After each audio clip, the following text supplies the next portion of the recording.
Hello everyone, welcome to another show of Relentless Reviews. I'm your host Joshua Englander, and today one of the most anticipated games of the year is finally upon us, Call of Duty Modern Warfare 3. So how is the single player? Does the plot of World War III deliver an interesting conclusion to this massive franchise from Activision? Is the multiplayer still as addicting as ever? What about the new modes such as Survival and Kill Confirmed? Does Modern Warfare 3 live up to the huge expectations placed on its shoulders? Well, the wait is finally over, first-person shooter fans. Let's check out the trailer.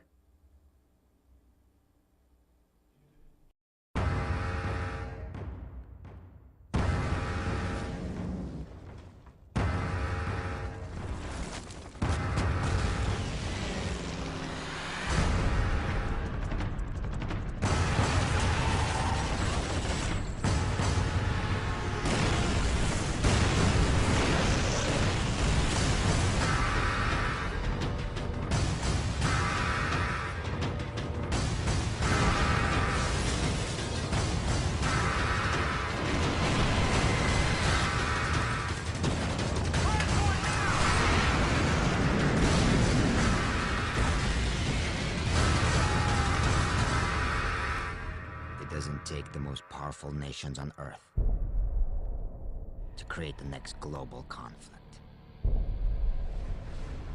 Just the will of a single man.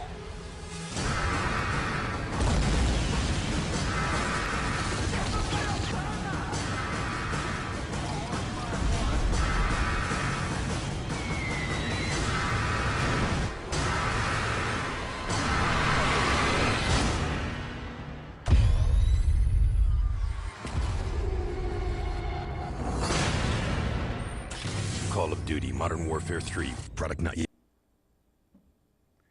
Alright, so here is the long-awaited review. First of all, without not giving too much away, in the single-player campaign, there are some amazing action set pieces, like the Eiffel Tower collapsing and it makes you feel like you're in a blockbuster action flick. It feels spectacular. The plot of World War III, along with all these locations you can go to, from Paris to Germany, as the trailer showed, America, there's nowhere to be safe from. So it really makes it feel like it's an epic, huge battle. And that's the exact kind of way that this game should make you feel like, because it is about World War III and what would happen if all these countries had collided and conflicted with each other. Also, survival mode and Spec Ops are great. Now, Spec Ops from Modern Warfare 2 was a little disappointing for me. I think they greatly improved upon it. There are new missions, obviously, and I think that it's much easier now to be able to play Spec Ops than it was with Modern Warfare 2. Also, Survival, as I mentioned, a new multiplayer mode or a single-player mode, sort of like Nazi zombies from Black Ops, except not the zombies. Instead, it's enemies. You just fight off wave and wave of enemies. Maybe think something like Gears of War's Horde mode.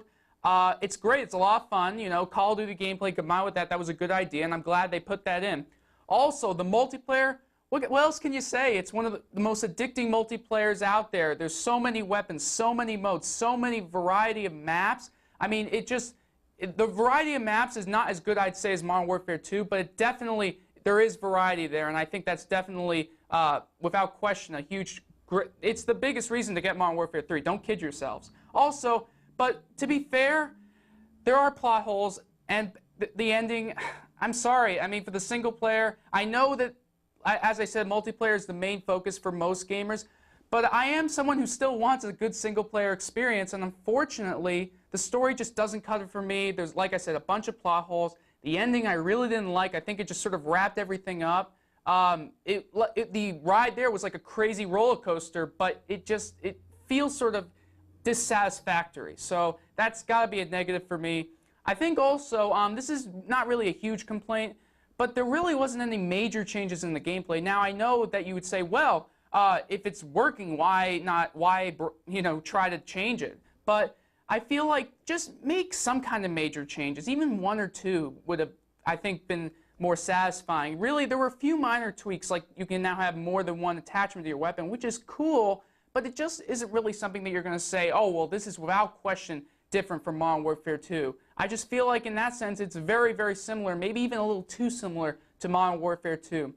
And finally, I feel like the graphics, I mean, I just recently played Battlefield 3, and my first review ever was LA Noire, and the graphics on those two games were incredible. So, obviously, the graphics here, they're too similar to Modern Warfare 2, I feel like. They're good. Like, Modern Warfare 2 looked amazing 2 years ago, so it's not like these graphics really aged in just 2 years. No, the graphics are good, just nothing really groundbreaking. I feel like they're just a little too similar to Modern Warfare 2. I think they should have tried to improve it at least a little bit. But overall, you know, this is a game, this is a definitive COD experience. If you are a COD fan, you need to get this game, if you haven't already, although I'm sure you have.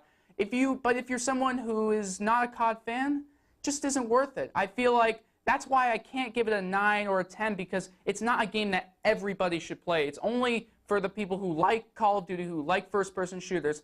So I'm going to give this game an 8.5. So it lives up to the hype for the most part. It's a great game, the definitive COD experience. As I said, if you're a COD fan or a first-person shooter, you need to check out this game. There's no question about that. So that's another show of Relentless Reviews. Please remember to subscribe, and also remember to check out my website, www.relentlessreviews with a Z at the end, .webs.com.